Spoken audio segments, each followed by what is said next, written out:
Coucou les amis, bienvenue dans cette nouvelle vidéo dans laquelle nous allons parler de la mise en équation. Nous allons traiter cet exercice, cette situation ici présente.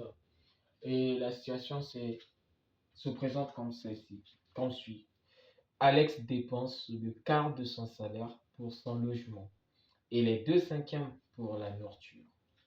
Il lui reste 378 euros pour les autres dépenses. Et qu'est-ce qu'on demande de faire? On demande de calculer son salaire mensuel. Donc, ici, le problème, c'est quoi? Le problème, c'est de calculer le salaire mensuel perçu par Alex après avoir dépensé le quart de son salaire pour son logement et les 2/5 de son salaire pour sa nourriture.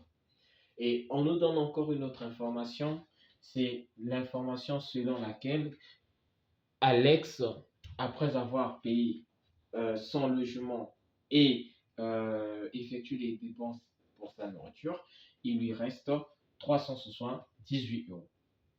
Ça, c'est un exercice très simple de la mise en équation, c'est la vie réelle et l'objectif, c'est de déterminer le salaire mensuel d'Alex. Alors, la première des choses à faire au niveau de la mise en équation, c'est d'abord définir sa variable. Qu'est-ce qu'on veut déterminer? Qu'est-ce qu'on connaît? Et qu'est-ce qu'il faut faire? Donc, nous allons d'abord ici nommer soit X, le salaire mensuel, soit X, le salaire mensuel d'Alex. Soit X, le salaire mensuel d'Alex. Alors, on commence par interpréter la première phrase. Alex dépense le quart de son salaire. Alors, le quart, c'est quoi? C'est divisé par 4. Donc, s'il a dépensé le quart de son salaire, alors qu'est-ce qu'on aura? On aura ici X sur 4, plus, une fois qu'il a dépensé le quart de son salaire, il a encore dépensé les 2/5 pour la nourriture. D'accord? Donc, il a dépensé le quart de son salaire pour son logement. Et là, il vient dépenser les 2/5 pour sa nourriture. Donc, on aura plus 2 sur 5 X. Ça va? Ça, c'est 2/5 pour sa nourriture. Et qu'est-ce qu'il lui reste? Il lui reste 378 euros. Donc, ça veut tout simplement dire qu'on va ajouter plus 378. Ceci sera donc égal à quoi? À X. Donc, je réitère. Donc, ici, nous avons d'abord le quart de son salaire plus les 2/5 de son salaire plus les 378 euros qui restent sera donc égal à son salaire mensuel. Et donc, à partir de cette relation, je vais d'abord simplifier. Je vais commencer dans la situation qui était au départ difficile à résoudre, à percevoir dans le langage mathématique. Voilà, on a écrit sous le langage mathématique. Et une fois qu'on va résoudre cette équation du premier degré à une inconnue x, le x que l'on va déterminer ne sera autre que le salaire mensuel de Alex. Donc là, on regroupe les x entre eux et ceux qui n'ont pas de x entre eux. Ceci donnera quoi? Avant d'aller là-bas, je préfère d'abord réduire cette écriture. Donc ici, on a la somme de deux fractions. Donc qu'est-ce que je fais? Je vais réduire ça d'abord au même dénominateur. Donc ici, le dénominateur c'est 4 et là, le dénominateur c'est 5. Ça veut dire que je multiplie ici par 5, là aussi par 5. J'aurai ici 5x sur 5 fois 4, c'est 20. Plus, ici, si j'ai multiplié 5 ici, là je multiplie par 4. 4 fois 2, c'est 8x sur 4 fois 5, c'est 20.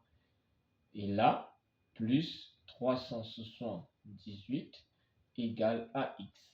Et là, le même dénominateur, c'est 20, donc on additionne les numérateurs. Donc j'aurai 5x plus 8x, le tout divisé par 20. Et là, le 378, je peux balancer au second membre.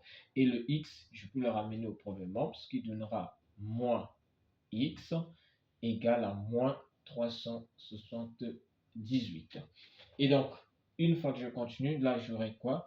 J'aurai 13x sur 20 moins x égale à moins 378. Et là, les calculs se poursuivent bien. Et donc, ici aussi, je vais ramener au même dénominateur. Vu qu'ici, on suppose que le dénominateur, c'est 1. Donc, je multiplie par 20, je divise par 20. Ce qui donnera quoi? Donc, j'aurai 13x sur 20 moins 20x sur 20. Question de réussir à avoir toujours le x qui est là. Donc, je multiplie par 20, je divise encore par 20.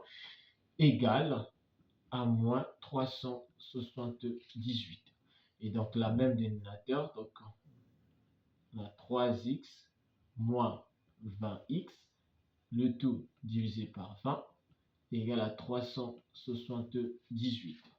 Et donc, la 13x moins 20x vaut moins 7x, le tout divisé par 20, qui est égal à moins, autant pour moi, il y a un moins ici, moins 378.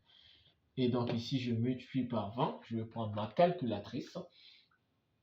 Donc, j'aurai moins 7x égale 20 fois moins 378.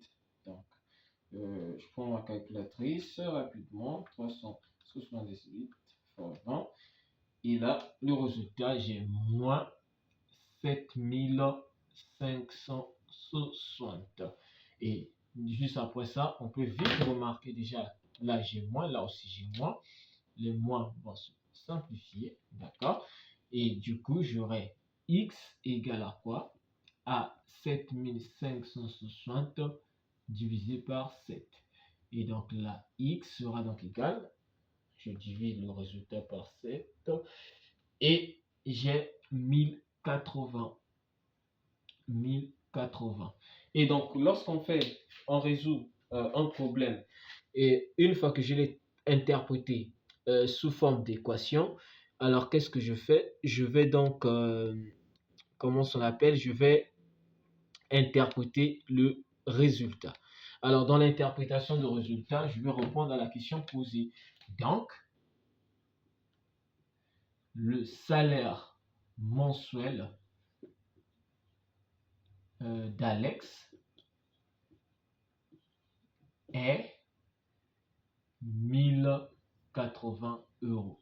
Donc, Alex perçoit 1080 euros chaque fin du mois. Donc, au départ, c'était une situation de la vie réelle que nous avons traduit en langage mathématique. Une fois que nous avons eu à résoudre cette équation du premier degré à une inconnue x, nous pouvons maintenant donner le salaire mensuel exact de Alex. Voilà l'un des champs d'application des équations du premier degré dans la vie réelle. Alors n'hésitez pas de vous abonner, de liker, de partager et on se retrouve à une prochaine vidéo. On va encore continuer avec des séries de mise en équation.